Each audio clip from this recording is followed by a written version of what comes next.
Berkley Brown. This is Lisa's daughter, our daughter. This will be the second time in this young person's life that I've invited her to do something like this. The first time I was working at Fiserv, she was actually in the field when she was in the Army as a young lieutenant, and she called in from a vehicle in the middle of an operation to talk to my staff about leadership. And they still talk about it because she seriously rang the bell. So I'm super excited that she's with us today. She joins us from outside of Washington, D.C. She works for Northrop Grumman Corporation now.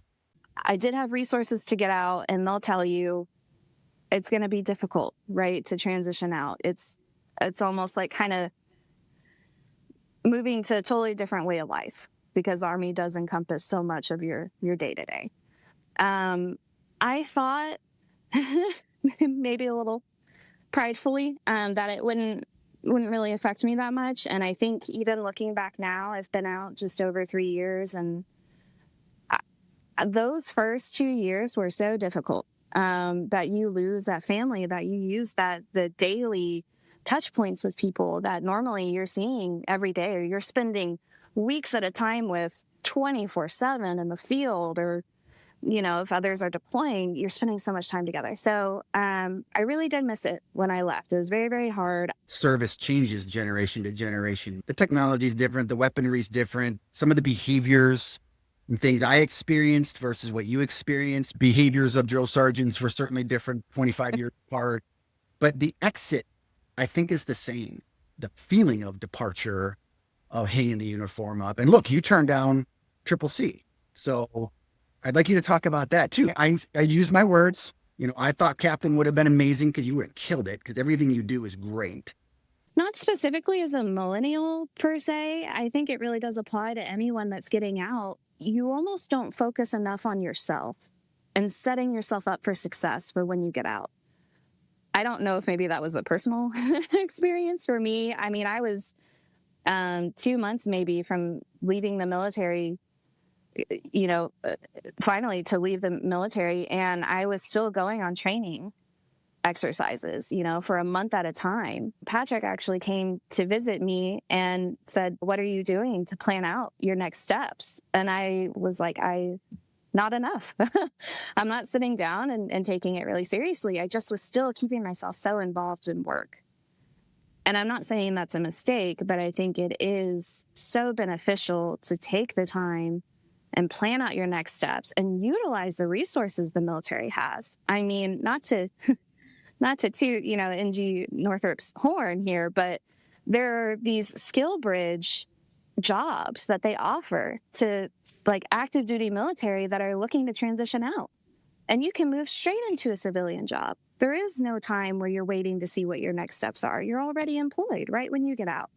So there are a lot of resources. I don't think I took full advantage. I think I was very focused on trying to keep my unit going as I was trying to get out the door. And I think I could have handled that a little better. I would sometimes hear the opposite experience where many veterans were they found it very jarring when they ended up in some corporate America conference room and everyone's freaking out about some PowerPoint emergency. And they've just come from military exercises or active duty or combat zones where things were life or death.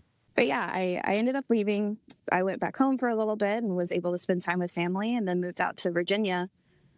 One of the hardest parts about the transition was I didn't realize how used to having a hierarchy in my life was from being in the Army. So when I started looking at jobs, even looking at job titles, I was like, well, are they entry-level people? Are they senior leadership? No one's telling me if they're a captain or if they're a major or if they're, an enlisted NCO. I had no clue. And it was actually the recruiter for Northrop Grumman that sat me down and said, here's how you read it as if you're a military person, right? When they say, administrator, you're looking at a lieutenant role. And he just kind of made sense. And that was incredibly helpful. So I think understanding how the civilian counterpart works to what in the military was one of the most helpful things I had when I moved to Northrop. If you are someone who is graduating from college or leaving the military or thinking about changing careers or returning to the workforce after an extended break, please know that you'll probably feel a little unsettled. You'll feel a lack of confidence. You might feel scared, right? I mean, listen to what Berkley told us. She served in the military. She's got a graduate degree. She's really, really great at her job. And she even felt a little unsure of herself at the very beginning. So this is really normal. You know, Northrop wasn't the first job that I had. When I got out of the military, I went to grad school and just took jobs that I could find to keep myself floating out in Virginia. I ended up interning with the State Department. And that was almost the complete opposite of the Army. That was a very different life to live. But, you know, it was very interesting. And then I happened to get recruited to come to Northrop Grumman, and I've just loved it ever since. I'm really happy to be working here. And I think what drew me to it is I wanted to be somewhere that was big, like the Army was. I wanted somewhere that had organization like that. I in no way could have become like a small business owner. I can't be floating out like that. I needed the support and the structure. And I found it at Northrop. So I think that was another thing too, is understanding what you want. When you come out of the Army, if you really love the structure of it, you should look for that. If that was your least favorite part, maybe you wouldn't recommend it on the civilian side. I'm a bit of a hypocrite when it comes to this portion. I will say that the weekend work and the 12-hour days, or, you know, the very long days that I've had before, it's usually a surge. It is not how I live my day to day. I really don't know if I could sustain it. But to be honest, I think I probably could. I think I'd adapt and I would do it. To be 100% on, I really think I would. And I say this, I'm not, sure how much you've talked about Mom, but I mean, my mother is a machine. And when she worked, she was raising a child and putting in, I don't know how many hours a day, but I'd like to assume all 24. I mean, she's incredible, and you have an incredible work ethic. And so I think it's finding the balance that works for you on a personal level. I'm also didn't do any favors from Yeah, no. Yeah. we should do, either one of us.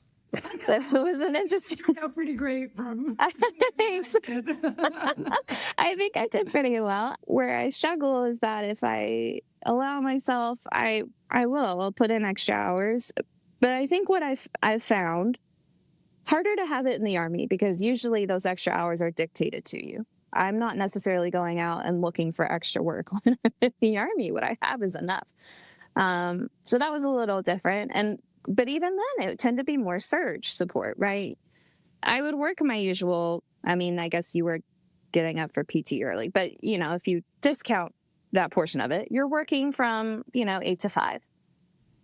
Now, there may be a month where you don't get to go home and you're living in the dirt and you haven't had a hot meal in 2 weeks and you haven't had a shower and you're, there's no bathrooms, whatever, right? Like there are times that are like that, but it's for a very set amount of time.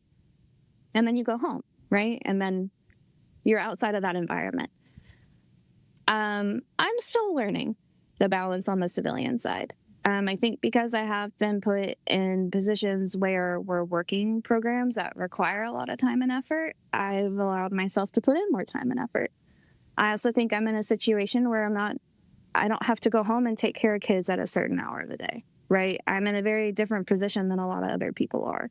So I think it just fits to your personal style and what you need and maybe what your family needs from you as well.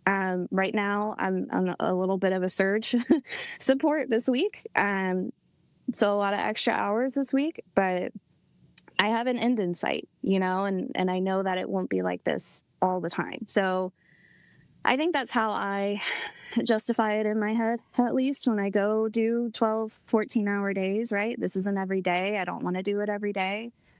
I like to have the weekends to myself. I like not to come to work on the weekends, right? But if it's for something, if we owe our customers something, then that's where I'm going to be, right? I'm going to come to work. But I also think, and I think I touched on this earlier, I found a job that fit my personality and what my expectations for my work life were going to be. And that was to work hard and to work towards something meaningful. It was one of the biggest things I wanted out of my job was I want to contribute to something bigger than myself.